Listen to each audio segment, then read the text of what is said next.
What international free trade means is that in your country, whatever country you're in, whether it's Jamaica or Japan or Guatemala or whatever, if we have international free trade, that you or I, as customers going into a store, are not limited simply to the production of my country.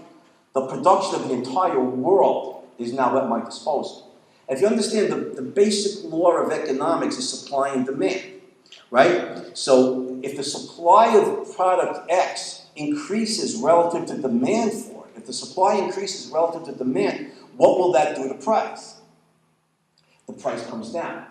Well, if you have international free trade, that means you can have products from all over the world. You're not limited just in, let's say, the United States. You're not limited just to the oranges from Florida or California. You might have some other countries which has cheaper labor or whatever that's able to grow oranges, and even despite the shipping costs to the United States, because the production is cheap, maybe the climate is better, because even despite the shipping costs, they're able to sell them more cheaply in America. It means that the competition for oranges then, the competition amongst orange producers then leads to an increasing supply of oranges in the American supermarkets and fruit stores and brings down the price of oranges.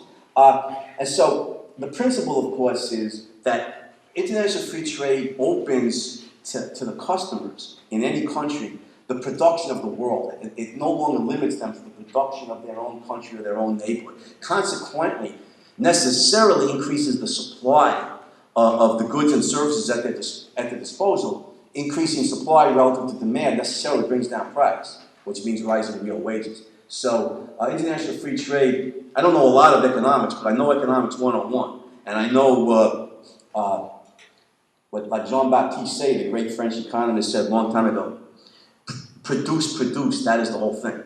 You might add in this context, produce, trade, that's the whole thing. But it's the increasing supply that brings down price and thereby causes rising real wages. It's an economic principle. It's like gravity. It doesn't change in Jamaica, from the United States. It holds universally. Anybody has an answer question? Yeah, in the back. Yeah, I'm a little confused. In your talk, you cited Japan as a great marker of capitalism, but in reality, Angus Morrison, you cited earlier, by definition, describes them as the preeminent mixed economy in the world. From 1868, the Meiji Restoration until World War I, they were in fact the fastest growing economy in history because they were able to bridge the evils of government, any sort of action with the glory of free markets. And they embraced a very similar policy post-World War II in 1990. So I mean, your definition of capitalism versus the actual reality of it is a little skewed. So what's the question? It was more of a response. I mean, all right. We're framing your question. What do you think about that? All right. So the question is that Japan is not a capitalist nation as it is a mixed economy. Yeah, it's absolutely true. And as I was saying before, all the so-called capitalist nations, just as the so-called socialist ones of Scandinavia, are in fact mixed economies. But the principle, again, is that it's as always, whether it's in Japan or in the United States, or whether it's in Britain or even in Norway and Sweden, the principle is that it's the free capitalist element of the mixture that protects individual rights to the extent that they're protected at all, and that leads to economic production. The statist element simply curtails individual rights and simply puts up obstacles to economic production. So the point is that Japan would be freer and wealthier if they excise the poison from the mixture and simply held on to the nutritious sustenance part of it. Capitalism is freedom. It's individual rights. And freedom has no downside. There's no negatives to it. It liberates the great thinkers to revolutionize them. The principle of individual rights liberates the great thinkers to revolutionize their fields, and it liberates the great entrepreneurs to start companies and to mass produce various consumer goods, which thereby increases supply and leads to rising real wages. So it's the free element in the Japanese mixture, just as the free element in the American mixture, that leads to prosperity. Yeah. Now, you say capital is freedom, but I mean, I'm sure that's true if you have capital. But if you don't have capital, you're 10 feet back underneath, or the capitalists are standing on your shoulders. So 50% of the world lives in poverty. How are they supposed to access capital? How are they supposed to be part of the capitalist system? I mean, it's just not. I mean, you mentioned colonialism was great. Shea, introduced, but doesn't that compromise our democratic ideals? I mean, the moral trade-off is if you impose capitalism. I'm not seeing the connection. I'm not sure on the question. Let me think for a minute. Let me start with what you said originally. That capitalism is freedom. What did you say? As long as people have capital? As long as you have capital. They have capital, and if they don't have capital, then what? They're not free? Essentially, you can't participate in capitalism if you have nothing to contribute. All right.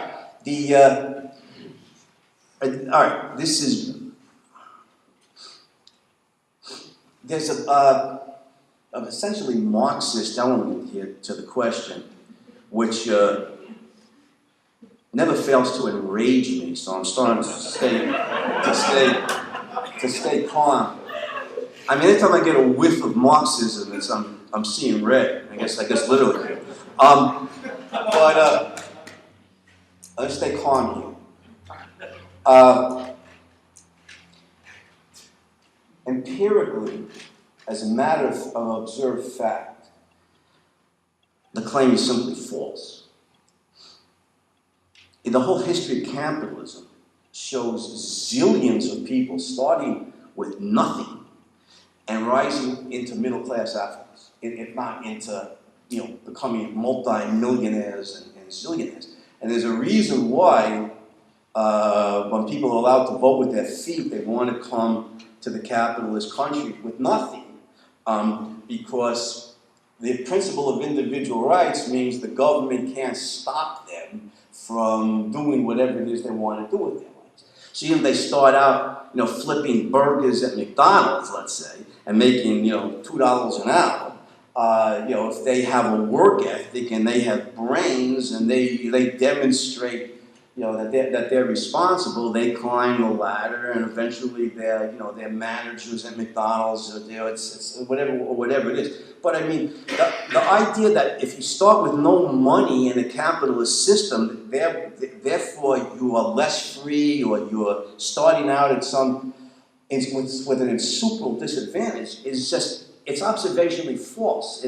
Capitalism is the system, the only system throughout all history that's liberated the common man to rise. And why you've had a rags, not just a rags to riches phenomenon, but what's overlooked so often is the rags to middle class comfort phenomenon. You don't have to be a millionaire. So I mean, it's empirically false. And the explanatory principle is that human beings are rational animals. They have a mind. The fact that they're poor means they have no money. Doesn't mean they have no intelligence.